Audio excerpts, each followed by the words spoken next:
Bonjour à tous, j'espère que vous allez bien. Aujourd'hui, je vais faire suite à la vidéo que j'ai faite sur les 5 objets de cuisine écolo dont je ne me passerai plus, en vous proposant une vidéo sur les 5 objets de cuisine écolo, plus précisément zéro déchet, qu'on présente partout comme étant des indispensables et que je n'utilise absolument pas, mais vraiment pas. Soit parce que je suis tombée dans le piège, je les ai achetés et je me suis rendu compte que en fait je ne les utilisais pas, soit parce que je n'en avais pas besoin, soit parce que ça n'était pas pratique, soit je n'ai jamais vu l'intérêt de les acheter. Voilà, on passe tout de suite au numéro 1. Le premier objet indispensable pour une bonne cuisine zéro déchet, qui est présenté partout comme le summum de l'objet de la cuisine zéro déchet, c'est la paille réutilisable. Je ne sais pas pourquoi, à un moment, partout on disait qu'il fallait y avoir des pailles réutilisables. Parce qu'effectivement, c'est réutilisable et contrairement aux pailles en plastique jetables qu'on avait au moment où cette mode est apparue, effectivement une paille réutilisable ou une paille en bambou ou en inox, c'est forcément plus écologique. Mais est-ce que c'est vraiment zéro déchet? Je ne suis pas sûre. Parce que finalement, acheter une paille en bambou ou en inox, c'est acheter un produit qui n'est pas utile. Je veux dire, à part si vous avez des problèmes pour boire au verre, ce qui peut arriver en cas de certaines maladies, mais la plupart du temps, les gens savent boire au verre, donc il n'y a pas besoin d'avoir de paille. En plus, la paille fait qu'en général on boit plus parce que comme on n'a pas le temps de savourer la saveur de la boisson, on va en vouloir plus parce qu'on a eu un goût de trop peu en fait. Donc boire la paille, c'est pas une chose très écologique, ça l'a jamais été, mais en plus dire que les pailles lavables sont zéro déchet et qu'il faut en avoir dans sa cuisine, je trouve ça complètement absurde. Si un enfant sait boire au verre, il n'a pas besoin de paille en fait. Je vais être honnête, j'ai acheté des pailles réutilisables en bambou. C'était un moment où on n'en trouvait pas partout et un jour je suis tombée sur une foire où il y avait un vendeur qui vendait des pailles réutilisables. Et je me suis dit tout de suite, ah oui c'est génial, il en faut, comme ça mes enfants ils pourront boire à la paille. Et j'ai acheté donc un lot de 5 pailles en bambou, je l'ai payé 15 € ou quelque chose comme ça. Et à peine j'étais rentrée chez moi, je me suis dit mais pourquoi j'ai acheté ça? Personne ne boit à la paille à la maison et en plus les pailles en bambou elles sont pas aussi fines que des pailles normales, donc ça n'est pas du tout la même sensation. Donc je vous avoue que je suis tombée dans le piège du c'est zéro déchet, j'en ai besoin. Et après je me suis rendu compte qu'en fait je n'en avais pas besoin et que de toute façon les pailles sont des choses totalement inutiles. On n'en a pas besoin, sauf si on est malade et qu'on ne peut pas boire au verre. Quand on sait boire au verre, on n'a pas besoin de paille. Un enfant, dès qu'il boit au verre, il ne faut pas l'encourager à boire à la paille, il faut l'encourager à boire au verre. C'est le moyen le plus zéro déchet de consommer une boisson en fait, parce que tout le monde a des verres. Voilà. Si vous rajoutez une paille, même en bambou, même en inox, c'est quand même rajouter un objet qui peut être évité. Après, effectivement, si vous avez une maladie et que vous ne pouvez pas boire au verre et que vous êtes obligé de boire à la paille, oui, dans ce cas-là, achetez des pailles recyclables ou zéro déchet. Mais franchement, je le vois partout comme étant quelque chose qu'il faut avoir et en fait, non, on n'en a pas besoin, ça coûte cher et franchement, c'est, je pense, un objet qui est totalement inutile dans la plupart des cas. Le deuxième objet qu'on vend partout comme un indispensable de la cuisine zéro déchet, surtout quand on a des enfants, c'est la gourde de compote lavable. Alors ça, j'en ai jamais acheté et j'ai jamais compris l'intérêt d'en acheter. En fait, quand tu fais du zéro déchet ou de l'écologie, la compote, tu vas pas l'acheter en petite gourde, effectivement, tu vas l'acheter en pot parce que c'est moins cher. Voire tu vas la faire toi-même. Et c'est plus écologique parce que les pots sont en métal ou en verre, donc ils se recyclent. Les gourdes de compote se recyclent très difficilement. Mais alors les gourdes de compote lavables, elles se recyclent difficilement aussi, c'est du plastique. Donc c'est pas écologique. Et puis il faut la laver, il faut la remplir. Faut la laver à la main parce que c'est très difficile de passer ça en machine. Moi, mes enfants, ils ont toujours mangé de la compote. Quand ils étaient petits aussi, ils avaient un bol de compote que je remplissais avec une cuillère. Et puis voilà quoi. Et pour ceux qui vont me dire, oui mais les compotes c'est plus pratique quand on est en balade ou à l'école quand ils veulent prendre leur goûter en maternelle. Alors je vais vous dire, les goûters en maternelle, la compote ils la finissent en 30 secondes. Le goûter il dure un peu plus longtemps.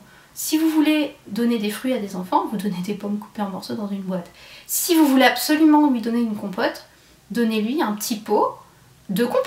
Un vrai petit pot de compote. Soit les petits pots bébés, soit un petit pot avec un couvercle, avec de la compote et une cuillère. Et il saura tout à fait la manger, il n'y aura aucun problème. Parce que franchement, les gourdes de compote lavables, c'est je pense tout aussi polluant que les gourdes de compote pas lavables. C'est beaucoup d'embarras parce qu'il faut les nettoyer et que c'est compliqué à nettoyer. Et puis ça reste du plastique. Voilà, alors qu'un bol et une cuillère, ça peut servir à autre chose et ça marche tout autant. Donc vraiment ça, les gourdes de compote, je n'ai jamais compris l'intérêt, si ce n'est l'intérêt commercial des vendeurs de gourdes de compote lavables. Je ne vois pas à quoi ça peut servir d'autre que de leur faire gagner des sous. Le troisième objet de cuisine écologique zéro déchet qu'on nous vend comme un indispensable, c'est le sopalin lavable. Alors, l'essuie-tout lavable. Je ne comprends pas l'intérêt de cet objet étant donné qu'il regroupe en fait toutes les fonctions qu'on peut avoir avec un sopalin, mais que le sopalin en lui-même était déjà là pour remplacer des objets qu'on avait dans la cuisine. Un sopalin, ça remplace une éponge, ça remplace un torchon, ça remplace un mouchoir, ça remplace une serpillière. On a tout ça dans notre cuisine. Enfin, je veux dire, n'importe qui a une serpillière, n'importe qui a une éponge, n'importe qui a un torchon, un chiffon. Peut-être pas un mouchoir, d'accord, peut-être que vous êtes au mouchoir en papier, mais franchement, vous pouvez passer au mouchoir en tissu. Mais le sopalin lavable, je ne vois vraiment pas l'intérêt. On va s'embêter en plus avec des systèmes où on les met sur les rouleaux de sopalin pour que ça fasse exactement la même chose. Je vois pas l'intérêt. C'est pas pratique. Vous allez les repasser et les remettre ensemble une ou deux fois et après ça va vous gonfler et vous allez arrêter de les remettre en rouleau et vous allez les mettre en vrac et du coup vous auriez pu utiliser une éponge ou un torchon que vous aviez déjà dans votre cuisine. Franchement, le sopalin lavable, c'est une idée qui est sortie de la tête de certaines couturières et je sais, parce que je l'étais à l'époque où ça a commencé à apparaître, c'est pour essayer de gagner un peu d'argent sur le zéro déchet. Mais franchement, le sopalin lavable, ça ne fait rien de plus que ne fait déjà un torchon, un mouchoir, une éponge et une serpillière. Donc comme vous avez déjà tout ça chez vous, vous n'avez vraiment pas besoin du sopalin lavable. En tout cas, c'est ce que je pense. On y va. Le quatrième objet, vendu comme un indispensable zéro déchet et écologique, c'est le Bivrap. Alors, ça est une marque, hein, Bivrap, mais vous en trouvez d'autres, c'est-à-dire c'est du papier enduit de cire d'abeille qui va remplacer le cellophane et le papier aluminium. Honnêtement, je ne vois pas l'intérêt. Si vous êtes vraiment dans une démarche zéro déchet, vous allez avoir des boîtes de type boîte en verre avec un couvercle. Donc déjà, si vous avez un reste qui vous reste, vous allez le mettre dans une boîte en verre avec un couvercle. Si vous n'avez pas les moyens d'acheter une boîte en verre avec un couvercle, vous avez déjà dû faire ça, c'est-à-dire récupérer un pot de confiture, un pot de petits pois en verre avec le couvercle. Peu importe, vous récupérez le pot et vous l'utilisez comme un pot pour garder les restes. Mais ce papier huilé qui finit toujours par se salir, par être collant, je vois vraiment pas l'intérêt, étant donné qu'on peut mettre un couvercle sur une boîte. Et puis, si vraiment vous voulez emballer, je sais pas, un sandwich, vous l'emballez dans un torchon. Hein. Moi j'emballe tous mes sandwichs dans un torchon tout bêtement, et puis le torchon il passe en machine, il n'y a pas de souci derrière. Le beef wrap j'en ai eu, on m'en a offert, je ne l'ai même pas utilisé. Je l'ai offert à quelqu'un d'autre. Voilà. Le 5e et dernier objet présenté comme un indispensable de la cuisine zéro déchet écologique, c'est le tawashi. Alors le tawashi, je vous explique, c'est une espèce d'éponge tricotée en tissu qui est lavable. Je ne l'utilise pas parce que je ne trouve pas ça pratique pour nettoyer. Honnêtement, c'est plein de replis, c'est difficile à... C'est pas pour nettoyer la vaisselle que ça me dérange, c'est pour la nettoyer derrière, parce que comme c'est un tricot, en fait c'est plein de replis et les miettes se mettent dedans et c'est une horreur à nettoyer. Et juste le mettre en machine, ça peut pas fonctionner, il faut bien enlever tous les restes alimentaires avant de le mettre en machine. Mais sinon effectivement ça passe en machine. Ce qui me dérange le plus avec le tawashi, c'est de présenter ça comme une éponge lavable, comme si les éponges habituelles n'étaient pas lavables. Quand vous prenez une éponge en cellulose, alors certes c'est du cellulose, c'est-à-dire que c'est un objet qui a été fabriqué en industrie, c'est néfaste pour l'environnement effectivement, mais c'est lavable. Il y a beaucoup de gens qui pensent qu'une fois que votre éponge elle est sale, elle est toute marron là, pleine de gras et tout, on doit l'acheter. Non, vous pouvez la laver toutes les semaines à la machine. Vous le mettez avec votre linge et ça va être lavé avec le reste du linge. Une éponge en cellulose se lave en machine. Il n'y a aucun problème avec ça, moi je le fais et ça marche très bien. Alors effectivement, si c'est une éponge avec un côté grattoir vert, ça passe pas en machine. Le côté grattoir fait que ça passe pas en machine. Mais de toute manière, une éponge avec un côté grattoir, elle durera toujours moins longtemps qu'une éponge sans grattoir. Donc si vous voulez faire des économies, vous allez aller sur une éponge sans grattoir. Maintenant, pourquoi je n'utilise pas le tawashi? Non pas parce que je veux pas utiliser des choses lavables, que je préfère rester sur mon éponge en cellulose. Je ne suis pas fan de l'éponge en cellulose, c'est juste que je trouve que le tawashi, la forme fait qu'il y a énormément de replis. Et il faut bien la nettoyer, bien enlever les restes alimentaires avant de la mettre à laver. Et déjà, j'aime pas faire la vaisselle. Alors si en plus je dois manipuler l'éponge pour la nettoyer, ça me plaît pas beaucoup. Après, je pense que c'est une très bonne chose que d'avoir des éponges lavables vraiment durables. Parce qu'effectivement, une éponge en cellulose, on peut la laver, mais quand même, au bout de quelques mois, il va falloir la changer. Pareil, si vous prenez une éponge animale, donc les vraies éponges, on passe sur le côté animal et écologie, mais elles se lavent aussi, d'accord? Elles se lavent de la même manière. Mais effectivement, au bout de quelques mois, elles vont lâcher. Un tawashi tiendra peut-être plus que quelques mois.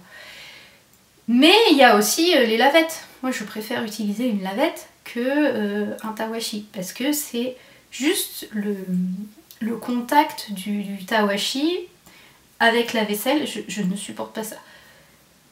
Voilà.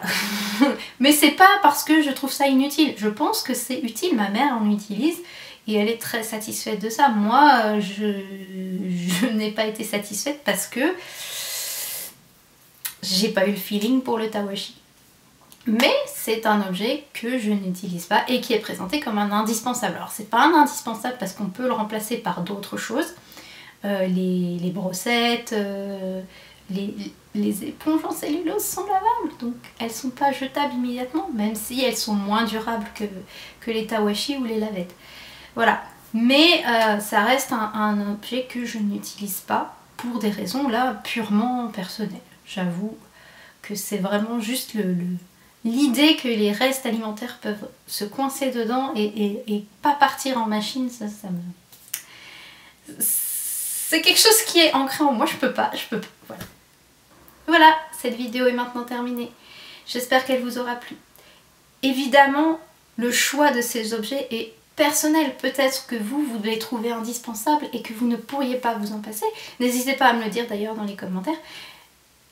Et peut-être avez-vous d'autres objets qui pour vous vous semblent totalement absurdes et qui à d'autres paraissent indispensables. N'hésitez pas à le dire, ça ouvrira le débat sur qu'est-ce qui est vraiment indispensable, qu'est-ce qui ne l'est pas.